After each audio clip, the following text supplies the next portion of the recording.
Before we start, you need to understand something about Agruagaq, Alaska. This isn't Alaska the way you see it in documentaries or tourist brochures. We're at 71 degrees north latitude, the northernmost town in the United States, sitting right on the Arctic Ocean where the Chukchi Sea meets the Beaufort Sea. From mid-November to late January, the sun doesn't rise, not even once. For 65 days straight, we live in what we call polar night. Complete darkness except for a few hours of twilight around noon.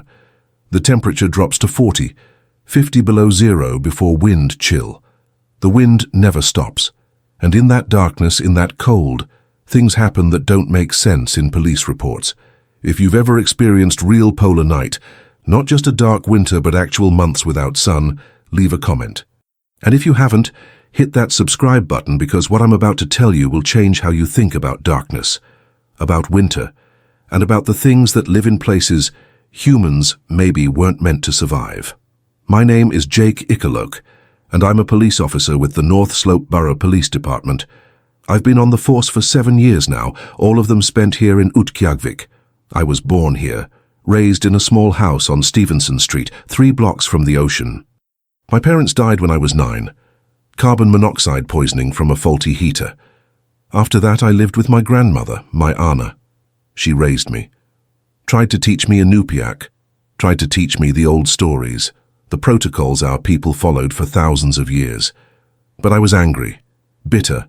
I blamed this place for killing my parents, blamed the cold, the isolation, the harshness of trying to live at the top of the world.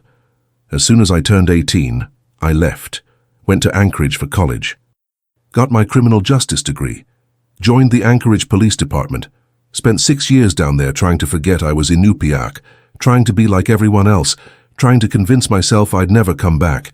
But my Anna got sick, lung cancer from a lifetime of breathing ice-cold air and cooking over seal oil lamps. The doctors gave her 3 months. I came home.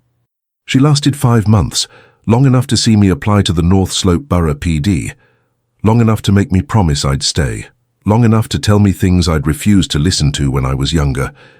Stories about what walks the tundra during polar night, things that hunt when there's no sun, creatures that our people made agreements with long before Russians or Americans ever came north. I thought they were just stories, legends to scare children into staying close to home. Traditional wisdom wrapped up in supernatural clothing to make the lessons stick. Then my Anna died, and 3 days later, I started my first shift as a North Slope Borough Police Officer. That was 7 years ago. And every winter since then, I've learned that some stories aren't just stories. It's November 8th as I'm writing this. The sun is still rising, barely for about 3 hours a day. We've got maybe 10 more days before polar night officially begins. But already, it's happening. Already the pattern is starting. This morning at 06:30 hours, I was sitting in the station drinking coffee that tasted like battery acid when dispatch called. Unit 4, we have a missing person report. 29-year-old male, David Nashukpuk, didn't return home from checking his fishing nets yesterday. Last seen heading toward Elson Lagoon around 1500 hours. Wife is requesting welfare check. My partner, Officer Emma Aviogana, grabbed the radio. Copy, dispatch, Unit 4 responding. What's our ETA to the residence? 1247 Agruagaq Street, should be about 8 minutes from your location. As we drove through town, Emma was quiet. Too quiet. I've worked with her for 3 years. She's usually talkative, always has stories about her kids or her husband or something funny that happened. But this morning, nothing, just silence and tension. You know him? I asked. David. Yeah. He's my husband's cousin. Good hunter. Knows the ice better than anyone. This isn't like him. Could be equipment trouble. Snowmobile broke down. He's waiting for pickup. In November, she said flatly. With a storm rolling in tonight. He knows better. He should have been back by dark. Should have radioed for help. Something's wrong, Jake. We pulled up to a small house, blue siding weathered grey by wind and salt spray. David's wife, Karen, was standing in the doorway before we even got out of the vehicle. She looked like she hadn't slept. He's gone, she said before we could even introduce ourselves. David's gone. He went to check the nets yesterday afternoon. Said he'd be back before dark. He's always back before dark. Always. I pulled out my notebook. When exactly did he leave? Around 3 o'clock. Said the fish were running good, wanted to check the nets one more time before the big freeze. He had his rifle, his emergency kit, his radio, GPS, everything. He knows what he's doing out there.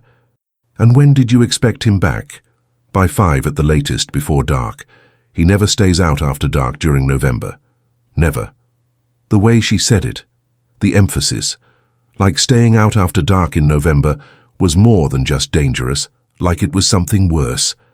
Emma took over the questioning while I walked around the property. David's truck was in the driveway, covered in frost. His main snowmobile was gone, which made sense if he'd taken it to the nets. But his backup snowmobile was here, along with a small utility trailer and various hunting equipment.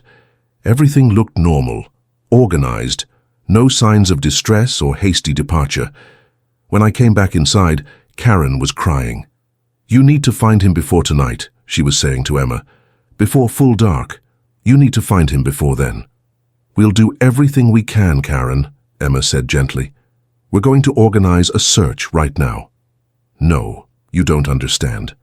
My grandmother, she used to tell me about people who go out during the dark time and don't come back, about the things that walk the ice when there's no sun. David knows those stories. He wouldn't stay out after dark. Something happened. Something took him." I felt cold despite the heated house. "Karen, we'll find him. We have search and rescue teams. We have equipment. We'll bring him home." She looked at me with red, exhausted eyes. "Before dark, officer. You have to find him before dark." We called in search and rescue at 071 PM hours. By 08:30, we had 8 snowmobiles ready to deploy, including mine and Emma's. David's last GPS ping had been at his fishing nets on the south shore of Elson Lagoon, about 6 miles northeast of town.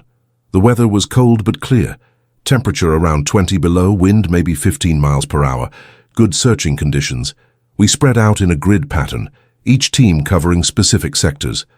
I partnered with Emma. We took the direct route to David's nets, following the trail markers he'd set up over the years. Found his snowmobile at 09:47 hours. It was parked on the ice near his net holes, engine off, key still in the ignition. Everything looked normal. Too normal. His rifle was strapped to the side rack. His emergency kit was unopened. The GPS unit was still on, showing his location. But David was gone. "Check for tracks," Emma said, already scanning the snow around the machine. I pulled out my flashlight even though there was enough twilight to see. The details mattered. Boot prints led away from the snowmobile. David's prints, based on the size and tread pattern. They headed north, straight toward the pack ice and open ocean.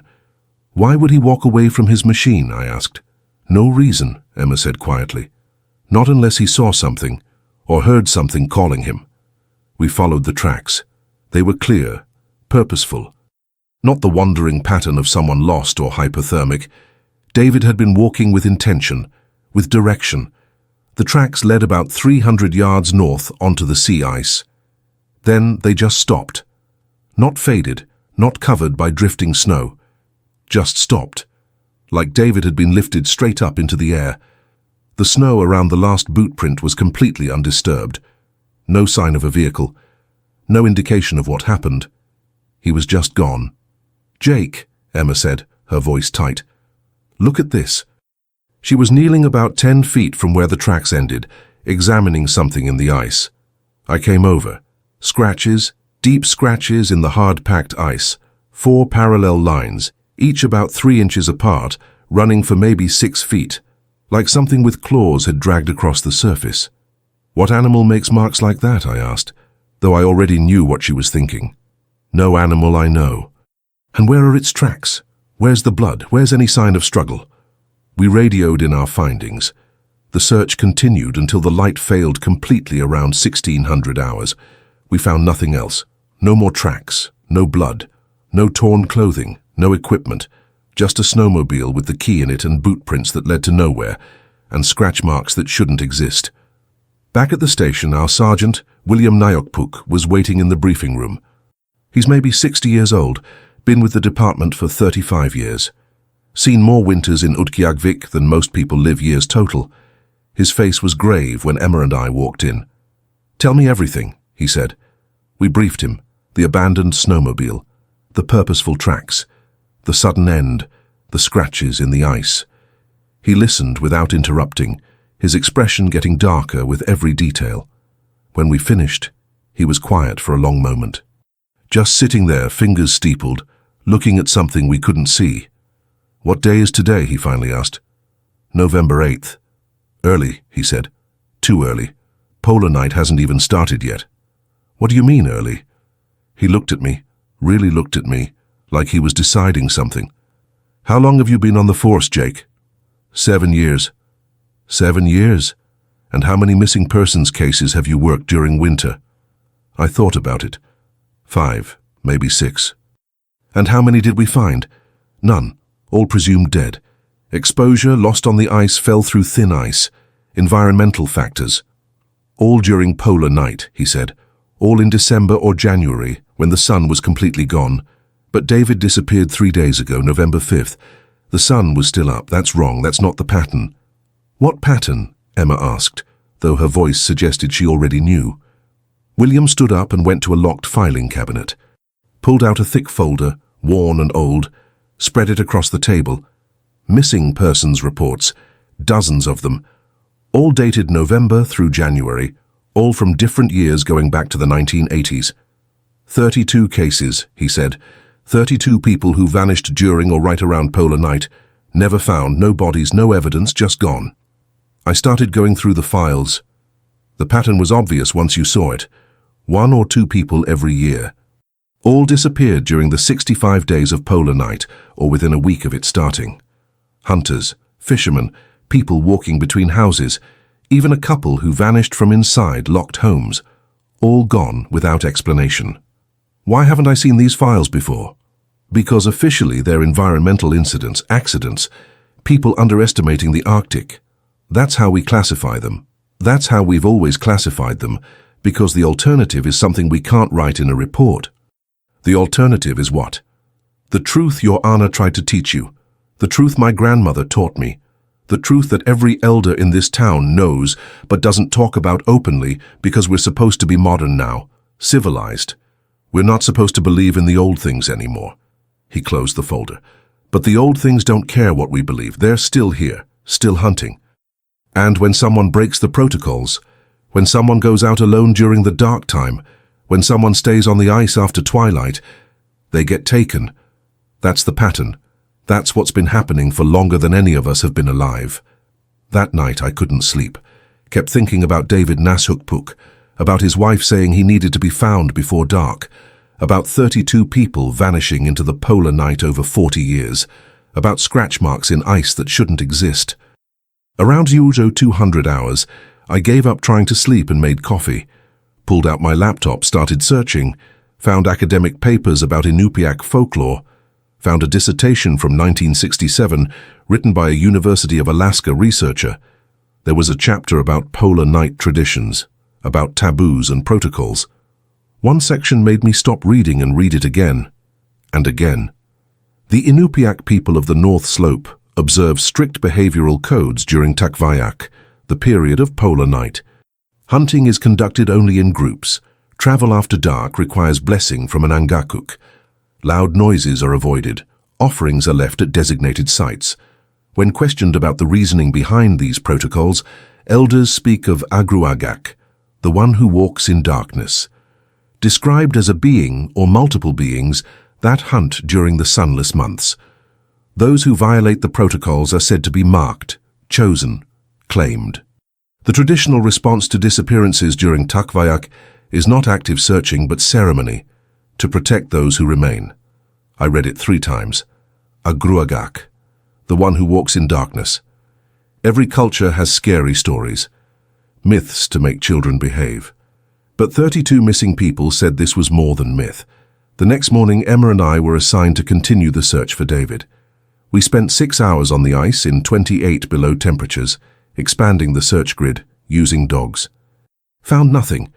The weather was deteriorating, another storm moving in. At 1400 hours, we were ordered back. The search was being suspended until conditions improved. David Nashukpuk was officially listed as missing, presumed deceased.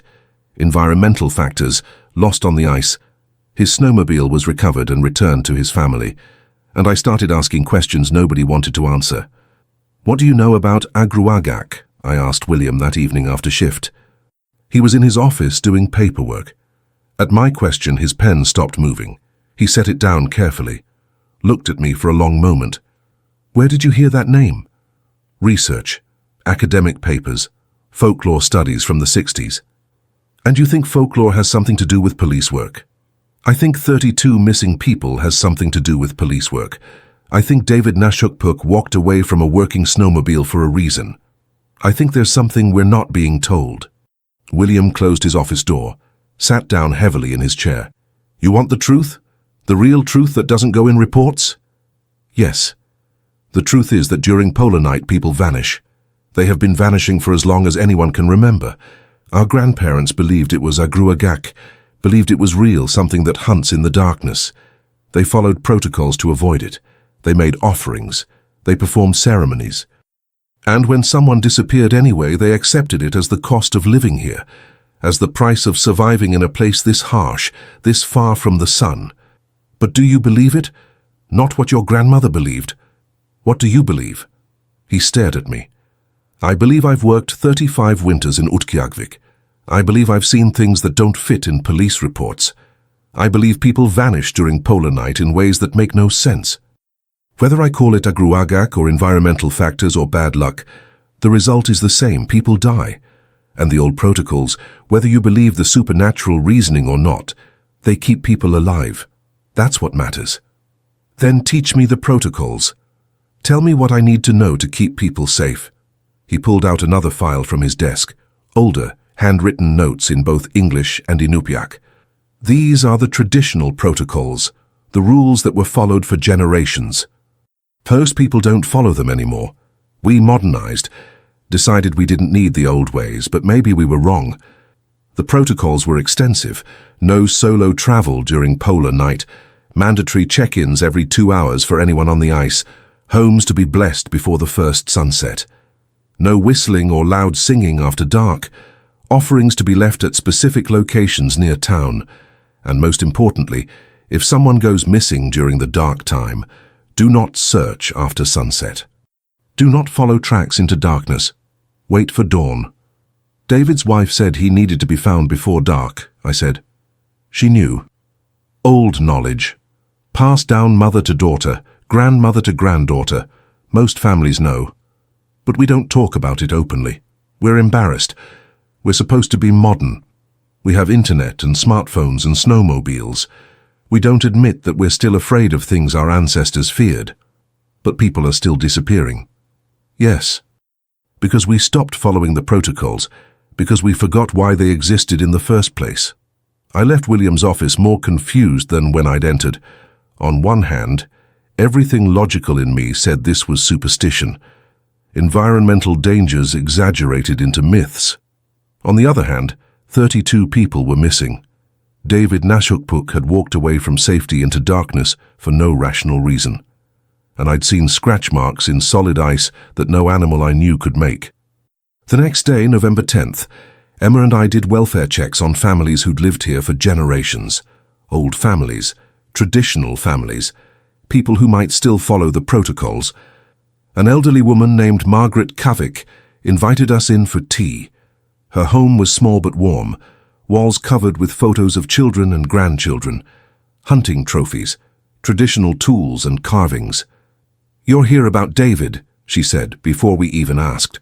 "Word spreads fast in a small town." "Yes, ma'am. We're checking on folks, making sure everyone's taking precautions with the weather getting worse." "The weather," she said with a slight smile. "Is that what you're worried about?" Emma and I exchanged glances. "What do you mean?" I asked. "I mean, I can see it in your eyes, young man. You're starting to understand, starting to see what your Anna tried to teach you before she passed, starting to realize the old stories aren't just stories." I sat down at her table. "Tell me what you know about the disappearances, about Agruagaq." Margaret poured tea, taking her time. When she finally spoke, her voice was soft but firm. My grandmother was born in 1897. She lived to be 103 years old. She remembered the old days, before white people came, before schools and churches and government. She told me that our people made an agreement with the things that lived here first, the things that were here before humans. We could live on this land, hunt and fish and raise families, but during the longest darkness we had to follow rules, had to show respect, had to stay humble. What kind of rules? The protocols your sergeant showed you. Don't travel alone. Don't make noise after dark. Leave offerings. Bless your home. And most importantly, accept that some will be lost. That's part of the agreement. 1 or 2 people every winter, taken during polar night. The price for all the rest of us surviving. I felt sick. You're saying it's normal? That people dying is just accepted? I'm saying our ancestors understood balance. Understood that living in a place this harsh requires respect for forces we don't fully control. They didn't see it as random death.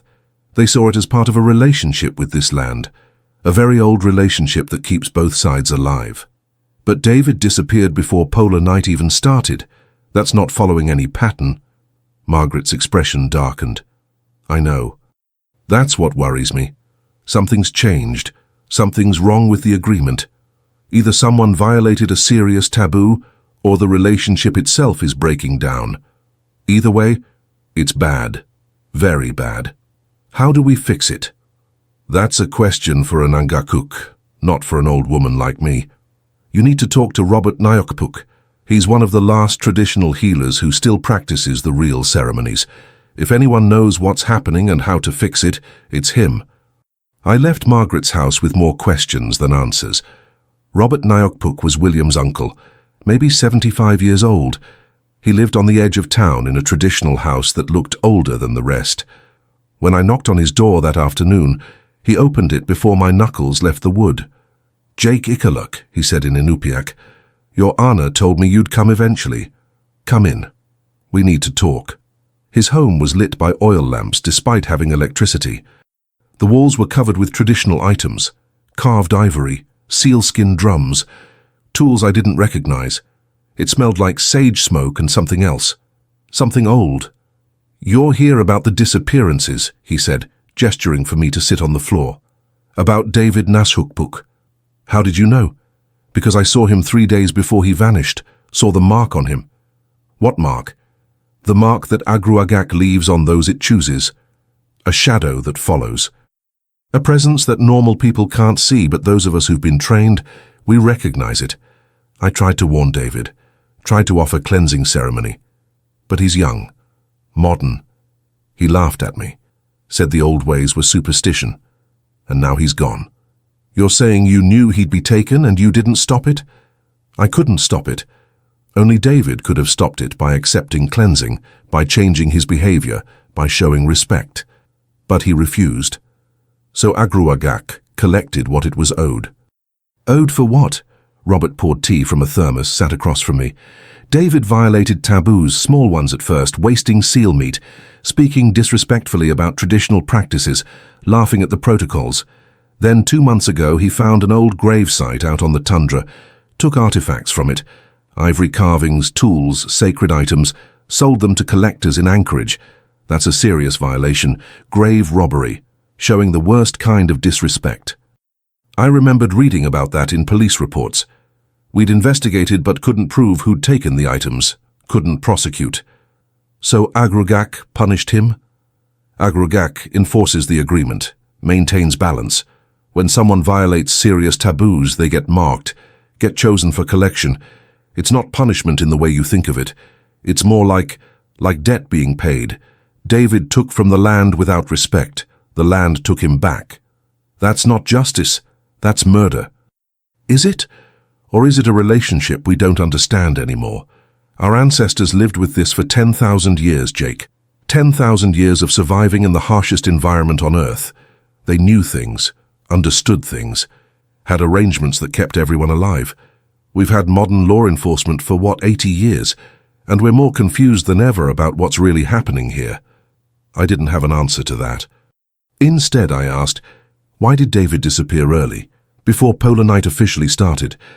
Robert's expression became troubled. That's what worries me. That's not normal. Agruagaq usually only takes during full polar night, during the 65 days of complete darkness. Taking someone while the sun still rises, even briefly, means something's wrong. Either David's violation was worse than I thought, or the agreement itself is breaking down. I don't know which. Is there a way to find out? I need to perform ceremonies, consult with the other Ngaqwit, try to understand what's happening. But Jake, you need to prepare yourself. If the agreement is truly breaking down, if Agruagaq is no longer following the old patterns, this could be a very bad winter. Many people could be taken, more than the usual 1 or 2. How do we stop it? We follow the protocols. We protect those we can. We perform cleansings for anyone who's violated taboos. And we hope that's enough. I left Robert's house feeling worse than when I'd arrived. That night, Emma and I were on patrol, driving the dark streets of Agruagaq. The temperature had dropped to 32 below. Streets were empty. Smart people stayed inside after dark in November. At 21:45 hours, the radio crackled. Unit 4. We have a disturbance at 1156 Kiktorak Street. Homeowner reports someone trying to break into her residence, requesting immediate response. That was Margaret Kavik's address, the woman I'd interviewed that morning. We were 3 blocks away, arrived in under 2 minutes. Margaret was standing in her doorway, shaking. Someone was scratching at my door, trying to get in. I called and they stopped. But officer, look at this. She pointed to her front door with a flashlight. Deep scratches. 4 parallel lines, each about 3 inches apart. Fresh. The wood was splintered, showing light-colored wood underneath the weathered exterior. Emma and I drew our weapons. Stay inside, Margaret. Lock the door behind us. We cleared the perimeter of the house. No tracks in the snow. No signs of anyone nearby. But those scratches were fresh. Whatever made them had been here minutes ago. We called for backup. 2 more units arrived. We did a wider search of the neighborhood. Nothing. No one.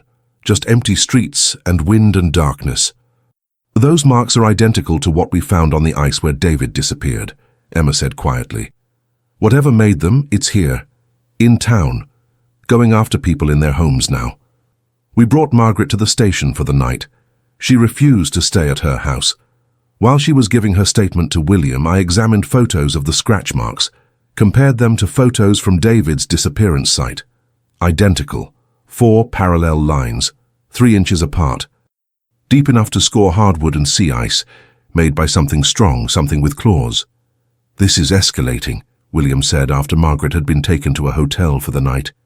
First David taken early, now aggressive behavior toward a residence. This is not following historical patterns. Robert says the agreement might be breaking down. Then we need to find out why and fix it, because if this continues, if it gets worse, we'll have panic. People will leave. The community will fracture, or worse, people will die in large numbers. The next few days were a blur of activity. We increased patrols, worked 12-hour shifts, checked on vulnerable residents, but we couldn't be everywhere. On November 13th, we got another missing person report. Rachel Arkiviana, 34 years old, disappeared from her home. Her husband said she went outside to get firewood at 1800 hours, never came back. We found the woodpile undisturbed. Found her parka and boots in the shed. She'd gone outside in indoor clothing, in 28 below temperatures. Why would anyone do that?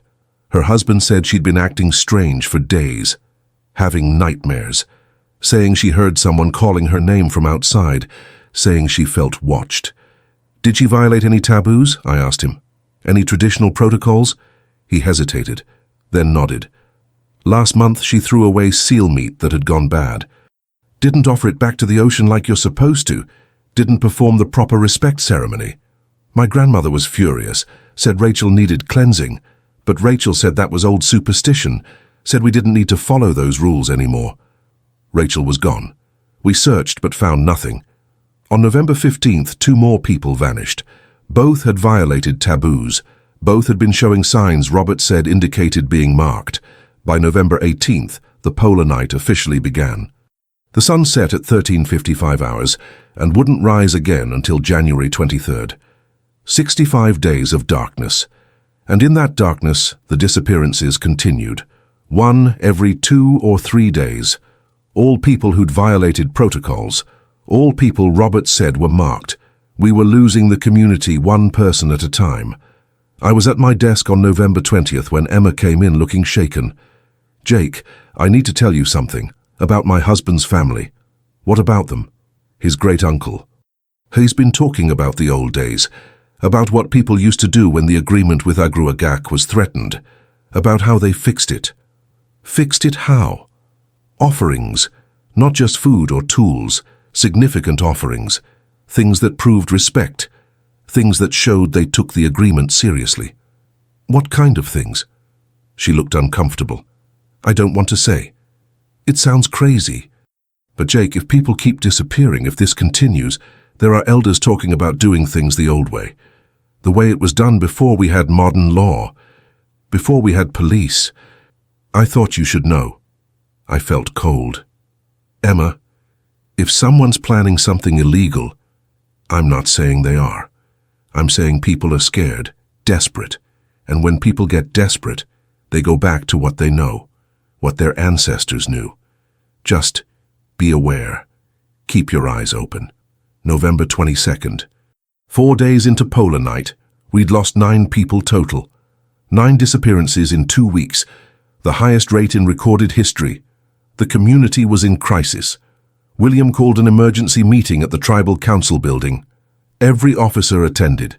So did tribal leaders, elders, and the 3 remaining Agruagaq, including Robert. "We need solutions," the tribal council president said. "People are terrified. Some families are talking about leaving until spring. Businesses are closing. School is cancelled. This can't continue." "What do you want us to do?" William asked. "We can't arrest something we can't see, can't catch something that leaves no evidence except scratch marks and missing people." "Then maybe modern law enforcement isn't the answer," one of the elders said. "Maybe we need to do this the traditional way." "Which is what?" "Ask Robert. He knows." Everyone turned to Robert. The old man looked tired, older than his 75 years. "The traditional way is to restore the agreement, to show Agruagaq that we respect the relationship, that we take it seriously." "How?" Robert was quiet for a long moment. "Offerings, significant offerings at the sacred sites, ceremonies to cleanse the community, and protocols, strict protocols that everyone must follow, no exceptions." "What kind of offerings?" "I'll need to consult the traditions, determine what's appropriate, but it will require community cooperation, everyone participating, everyone following the rules." "And if we do this, if we follow these traditions, will the disappearances stop?" "I believe they will. I believe Agruagaq will recognize our respect and return to the old pattern. 1 or 2 people per winter instead of this rate. But I can't guarantee it. Too much knowledge has been lost. We're trying to reconstruct something that was deliberately forgotten when we modernized." The tribal council voted to support Robert's traditional response. The police would continue modern investigations, but the community would also follow traditional protocols. It was a compromise between old and new. Over the next week, things changed in Agruagaq. Robert and the other Agruagaq went house to house, performing cleansing ceremonies, blessing homes, instructing people on proper behavior during Polar Night. The community pooled resources for offerings. Food, tools, handmade items were gathered and brought to sacred sites around town. Traditional locations that Robert said had been used for thousands of years. I watched it all with mixed feelings. Part of me, the part trained in Anchorage, said this was superstition, mass hysteria, giving in to fear with rituals that had no basis in reality. But another part of me, the part that was Inupiaq, the part my Anna had tried to nurture, recognized something important was happening. The community was coming together, following ancient patterns, doing what had kept our people alive for 10 millennia in the harshest environment on Earth. On November 28th, Emma and I were on patrol when we saw something. It was around 2200 hours, full dark except for streetlights and the aurora dancing overhead. We were driving past the cemetery when I saw movement, a figure standing among the grave markers. "Emma, look." She slowed the vehicle. We both saw it now. Someone standing perfectly still about 100 yards away. Too tall. Proportions wrong. Could be someone visiting a grave, Emma said, but her voice was uncertain. We got out of the vehicle, called out, "North Slope Police, identify yourself." The figure didn't move, didn't respond, just stood there. We approached slowly, hands on our weapons. As we got closer, maybe 50 yards away, I got a better look. It was tall, 7 feet at least, thin, wearing what looked like furs but old, rotted, falling apart. The face, I couldn't see the face clearly, but I had the impression of something hollow, empty. "Jake," Emma whispered, "we should go. We're police. We need to identify." The figure's head turned toward us, not like a human turning, like a bird, too fast, too fluid, and I felt it looking at me, choosing me, considering me. "Back to the vehicle," I said. "Slowly. Don't run." We backed away, keeping the figure in sight. It didn't follow, just watched us with that terrible, hollow gaze. When we reached our vehicle, I radioed it in. "Unit 4 to dispatch. We have a suspicious person at the cemetery, requesting backup." "Copy, Unit 4. Nearest unit is 10 minutes out." We waited in the vehicle, watching. The figure stood motionless for about 5 minutes. Then it's hard to describe. It didn't walk away, it faded, like it was made of smoke and the wind blew it apart. One moment it was there, the next it wasn't. "Did you see that?" Emma asked. "Yeah." "What was it?" "I don't know, but I'm calling Robert." Robert arrived with the backup units. We showed him where we'd seen the figure. He examined the area with a flashlight, muttering in Inupiaq. Then he stopped, knelt in the snow. "Come look at this." In the snow where the figure had been standing, there were marks.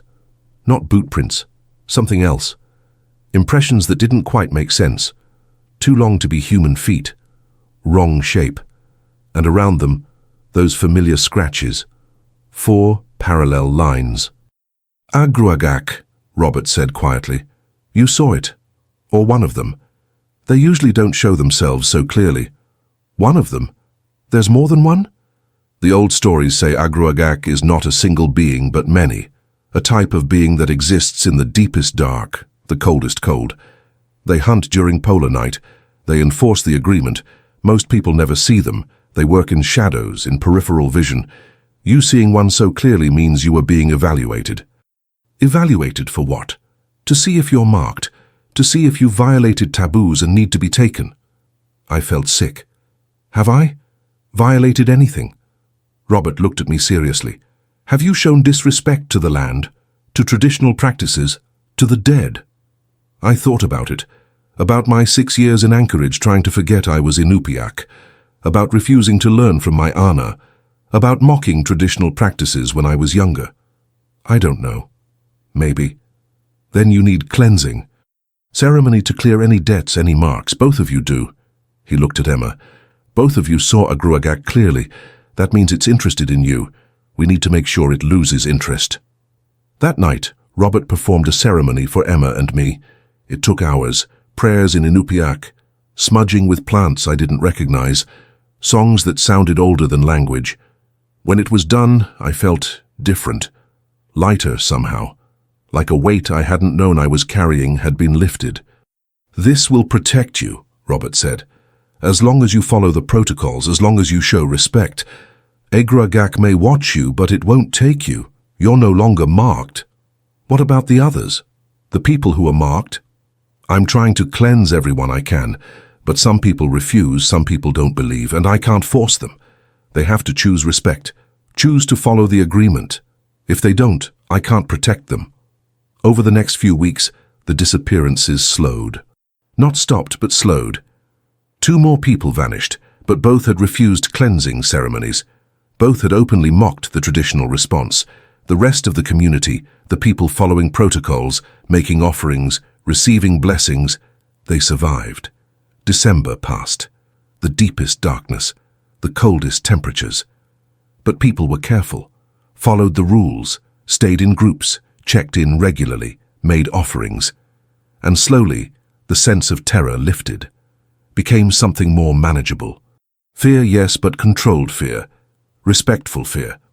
On December 21st, the winter solstice, the longest night, Robert led a community ceremony. Hundreds of people gathered at the traditional offering site near the ocean. We brought food, tools, handmade items, left them arranged in patterns Robert specified, sang songs in Inupiaq, prayers that had been spoken for thousands of years. It felt important, felt right, like we were doing something that mattered, even if I couldn't explain why. That night was quiet. No disappearances, no scratch marks, no sightings, just darkness and cold and community. By late December, things had stabilized. We'd lost 11 people total since November 5th, 11 people in 7 weeks, more than usual, but not the catastrophic numbers we'd feared. And the rate had slowed. The community had adapted. On January 1st, I wrote my first report about the disappearances that included both modern and traditional analysis, documented the violations of taboo, the traditional responses, the ceremony outcomes. William read it and smiled sadly. This would never hold up in court, you know that. I know, but it's the truth. It's what actually happened and what actually worked. Shouldn't that be in the record? Maybe. Maybe truth matters more than what courts accept. He filed it in the secure archives, where all the other unexplained polar night reports went. January passed. The sun returned on the 23rd. Just a sliver of light on the horizon, but it was enough. The polar night was ending. Agruagaq's time was waning. By February, life returned to something like normal. Businesses reopened. School started again. People went back to their regular lives, but with changes. More people were learning Inupiaq. More families were consulting with Agruagaq. More people were following the traditional protocols, not out of blind faith, but out of recognition that they worked, that they kept people safe. I kept working with Robert, learning the deeper knowledge. Not to become an Agruagaq, I didn't have that calling, but to understand, to bridge the gap between modern law enforcement and traditional wisdom. March came, April, May. The sun returned for months at a time. Summer arrived with its brief warmth and endless daylight. People talked about the winter of disappearances like it was over. Behind us, some even questioned whether it had been as bad as they remembered. Human nature, I guess. Forgetting the terror once the danger passes. But I didn't forget, couldn't forget. I'd seen Agruagaq, felt its attention on me, seen what it did to people who violated the agreement. So when November 2027 rolled around, I was ready. Emma and I had developed new protocols for the police department, mandatory traditional awareness training for all officers, partnerships with Agruagaq, systems for identifying people who might be at risk and getting them help before they were marked. We weren't trying to replace modern policing, just supplement it with traditional knowledge. William approved everything, said it was the smartest approach he'd seen in 35 years. The polar night of 2027-2028 was quiet. Only one disappearance. An outsider, a researcher from California who'd come to study Arctic climate change. He'd been warned about the protocols, had laughed at them, called them primitive superstition, went out alone on the ice during a new moon in December. Never came back. We searched. Found his snowmobile. Found boot prints leading nowhere. Found scratch marks. Filed the report as environmental factors because what else could we write? But the community knew. The community had warned him. He'd chosen not to listen. The winter of 2028-2029 was quieter still. No disappearances at all. Every resident followed protocols, made offerings, received blessings. And Agruagaq, whatever it was, seemed satisfied with the respect shown. I was promoted to sergeant in 2029 after William retired. He'd served 40 years, said it was time for younger leadership that understood both worlds, modern and traditional. Emma became my deputy. Together we continued the approach we'd developed: training, education, partnership with traditional authorities, prevention rather than just reaction. And it worked. Winter after winter, fewer disappearances, better community cohesion. People living with the darkness rather than fighting it, living with the agreement rather than denying it. Robert passed away in 2031 at age 80, but before he died, he'd trained 5 new Agruagaq, young people who learned the ceremonies, the songs, the knowledge. The traditions weren't dying anymore, they were being renewed. I'm writing this in November 2033. It's been 8 years since that first winter. 8 years since I watched David Nashukpuk disappear and started asking questions that led me here. To understanding that my job isn't just enforcing modern law, it's maintaining the agreement, protecting the relationship between my people and this land. The sun set 3 days ago. Polar night has begun. 65 days of darkness ahead. But I'm not afraid. Not anymore. I respect it. Respect the darkness. Respect what lives in it. Respect the agreement our ancestors made 10,000 years ago. Every evening I make rounds, check on vulnerable residents, make sure everyone's following protocols. And sometimes, late at night when I'm out on patrol, I see them. Shadows that move wrong. Figures at the edge of streetlight. That familiar sense of being watched. Agruagaq is still here. Still hunting. Still enforcing. But as long as we show respect, as long as we follow the agreement, it leaves us alone. Takes only those who violate serious taboos, the price for living at the top of the world. I've learned that some truths don't fit in police reports. Some enforcement happens outside courtrooms. Some agreements are older than government, older than law, older than anything written down. And I've learned that being a good cop up here means understanding both worlds, carrying a badge and a blessing, writing reports and making offerings, believing in evidence and respecting what can't be proven but still exists. My Anna tried to teach me this when I was young. I was too angry to listen, too hurt by this place to accept it. It took losing people, seeing horror, confronting the unexplainable to finally understand what she knew. This land has rules older than any of us. Living here means respecting those rules, following the agreement, accepting that we're not the only ones here, that we never were. Every winter when the polar night comes, I think about David Nashukpuk, about Rachel Akiviana, about the 11 people we lost in 2026-2027, about the researcher from California who wouldn't listen. They're gone, taken into the darkness. Whether they're dead or something else, I don't know. The bodies are never found, the answers never come, but they're not forgotten. They're the reason we maintain the protocols, the reason we teach the traditions, the reason we remember. So when people ask me, do you really believe it? The stories about Agruagaq, about things that hunt in the darkness? I tell them the truth. I believe people disappeared. I believe they stopped disappearing when we restored the agreement. I believe the protocols keep people safe. Whether Agruagaq is a supernatural being or a psychological framework our ancestors developed to survive extreme darkness and cold, I can't prove either way. But it doesn't matter. What matters is that it works. That people live when they follow the old ways. That respect saves lives. Because maybe Agruagaq is real. Ancient hunters that existed before humans came north. Beings that made an agreement with our ancestors.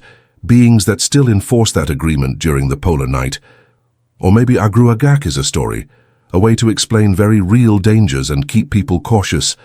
A psychological tool that works because humans need stories, because maybe Agruagaq is real. Ancient hunters that existed before humans came north. Beings that made an agreement with our ancestors. Beings that still enforce that agreement during the polar night. Or maybe Agruagaq is a story.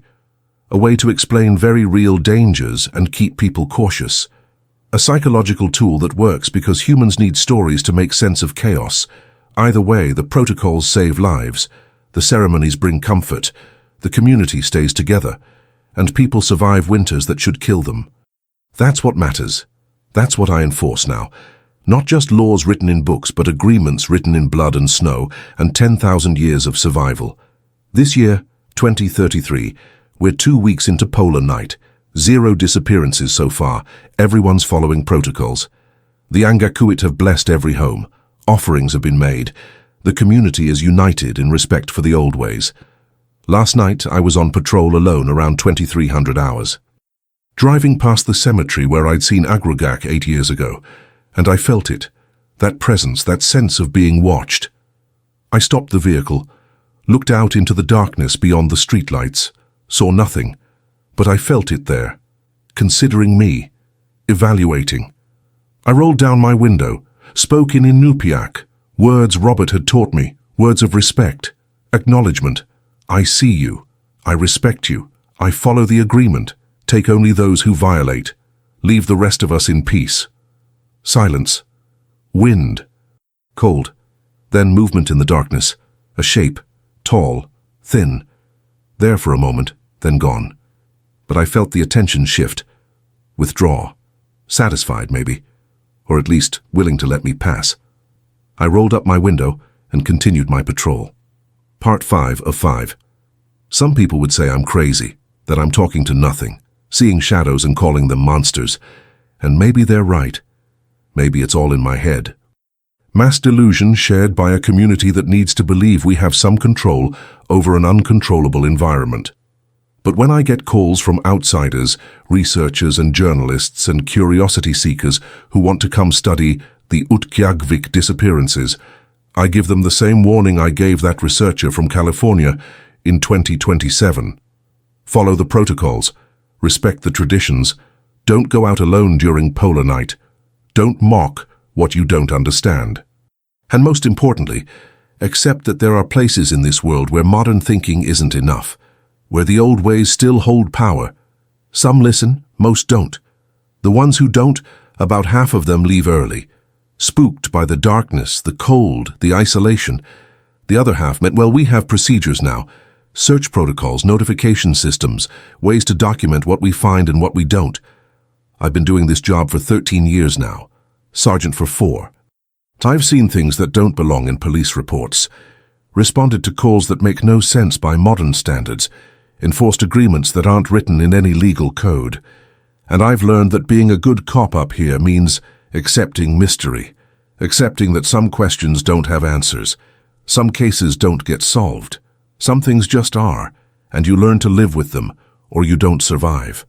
Emma retired last year, moved to Anchorage to be closer to her grandkids. I don't blame her. 13 years of polar nights takes its toll. She'd earned her rest.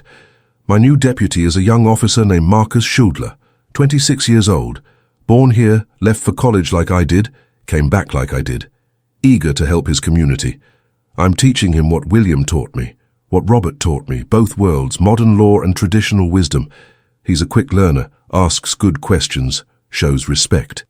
Last week I took him to meet with Sarah Nyokbuk, one of the young Agruagaq Robert trained before he died. She's maybe 35, sharp, educated at UAF, but also deeply trained in traditional practices. She blessed Marcus, gave him protective items to carry, taught him prayers in Inupiaq. The old knowledge isn't dying anymore, she told me after. Young people are coming back to it, seeing value in it. Your generation, Jake, you bridged the gap, made it acceptable to honor both worlds. That matters. I don't know if we've made that much difference, but I know the community is stronger now than it was 8 years ago. More united, more resilient, better able to survive the darkness. This winter, 2033-2034, will be my 9th polar night as a police officer, my 4th as sergeant. I know what to expect now. The scratch marks on doors, the missing person calls, the boot prints that lead nowhere, the shapes moving in peripheral vision. I know the protocols, the responses. The ceremonies. I know how to keep people safe, or as safe as anyone can be in a place this extreme. Tomorrow the temperature is supposed to drop to 45 below. A storm is coming in from the north. We'll suspend patrols during the worst of it. Tell everyone to shelter in place, make sure the vulnerable are supplied. Standard winter procedure. But I'll also make offerings at the sacred sites. Say the prayers Robert taught me. Ask Agruagaq, or whatever it is, to accept our respect and leave us in peace during the storm. Is that police work? No, not according to any manual, not according to any training I received in Anchorage. But it's the work that keeps people alive up here, the work my honor would recognize, the work that matters. If you're reading this, if you're a cop working in isolated places, in extreme environments, in communities that still hold traditional knowledge, remember this. Your academy training isn't enough. Your procedures aren't enough. Sometimes you need to learn from elders, need to respect practices you don't fully understand, need to enforce agreements that aren't written down, because communities survive through wisdom, not just law, through relationships, not just regulations, through respect for what came before, not just faith in what's modern. I learned that the hard way, lost people while I was learning, made mistakes that cost lives. But I learned, and now I'm passing that knowledge on, to Marcus, to the next generation of officers, to anyone willing to listen. The polar night doesn't care about your beliefs. The Arctic doesn't care about your skepticism. This land has rules older than civilization. Living here means respecting those rules, following the agreement, accepting your place in a relationship that started long before you were born and will continue long after you're gone. Every winter, when the sun sets for the last time in November, I stand outside the station and watch it go. Watch the twilight fade. Watch the darkness settle in for 65 days. And I make a promise. To my Anna, who tried to teach me. To Robert, who succeeded where she couldn't. To William, who showed me how to bridge both worlds. To David and Rachel and all the others who were lost, I promise to remember, to respect, to maintain the agreement, to keep people safe using every tool available, modern and traditional. Because that's what this job is. Not just enforcing law, not just solving crimes, but protecting community, maintaining relationships, honoring what works even when you can't explain why. The rules older than the ice, the agreements older than memory. The protocols that have kept our people alive for 10,000 years in the harshest environment on Earth. So when people ask me, what really happens during polar night? What's really taking people? I tell them the truth. I don't know. I've seen things I can't explain, experienced things that shouldn't be possible. But I know the protocols work. I know respect saves lives. I know the community survives when we honor the old ways. Whether Agruagaq is real or metaphor, supernatural or psychological entity or explanation, it doesn't matter. What matters is that we remember, that we follow the agreement, that we maintain the relationship between our people and this land. That's what I do, that's what I'll keep doing through this winter and every winter after, keeping watch, following protocols, maintaining the agreement. Because someone has to, because that's what it means to be a police officer in Agruagaq. To serve and protect using every tool our ancestors gave us, and every skill modern training provides. The darkness is coming. It's always coming. But we know how to survive it now. We remember. And as long as we remember, as long as we follow the rules older than the ice, we'll make it through to spring. We always have. We always will. I'm Sergeant Jake Ikaluk, North Slope Borough Police Department, and I'll be here through the long dark, keeping watch over my community. If you've experienced something like this, if you work in places where the old rules still matter, leave a comment below. Share your stories. Help us remember.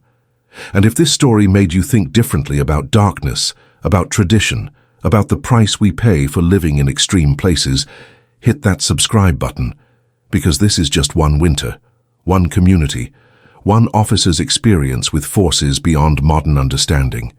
There are others. Other places where ancient agreements still hold power. Other communities maintaining relationships with things that existed before us. Other stories that need to be told.